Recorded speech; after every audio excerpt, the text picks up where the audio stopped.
এ মামা হুম কি আরতিছো? এটা মেশিন দিয়ে সিদ্ধ করতেছি। এই মেশিন দিয়ে? হ্যাঁ, আগে তো মানুষ আতর শ্রেণী দিয়ে সিদ্ধ করতো। ছাদের অনেক ক্ষতি হতো, মালিকের অনেক ক্ষতি হতো, বা কন্ট্রাক্টরের অনেক সময় যাইতো। আর ছিদ্র ছিদ্র করছো কি?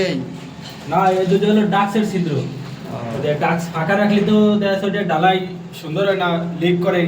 আর এখন এই যে মেশিনে সিদ্ধ করলাম, আমরা ডালাই দিয়ে দেবো, নিচে প্লাস্টারও করা লাগবে না, মালিকেরও কোনো ক্ষতি হলো না। আর এটা হচ্ছে কোমটের ছিদ্র, যে মেশিন এখন যে জায়গায় পাতানো, এটা হচ্ছে কোমটের ছিদ্র।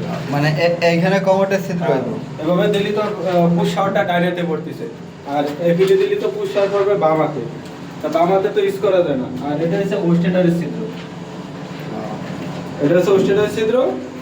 আর এই যে আমরা বাঁশ বাদাই করি, মানসি দেই জগ দিয়ে করে, রয়্যাল বোর্ড দিয়ে করে, আমরা বাঁশ বাদাই করি।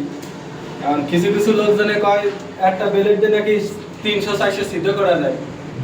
আসলে একই মিথ্যে কথা কয় না, সত্যি কথা কয়, একমাত্র উপরে লাই জানে। আমরা তো এই যে করি, মেশিনটা একটু নড়ে না, আমাকে তো 130টা 20টার মতো করা যায় আর কি। মানে আমরা মিথ্যে কথা করছি না। 300-400 আর কি হয় না, 100 20-30টা আমরা করছি। দেখা যায় 150-150 মতো হতে পারে। এরকম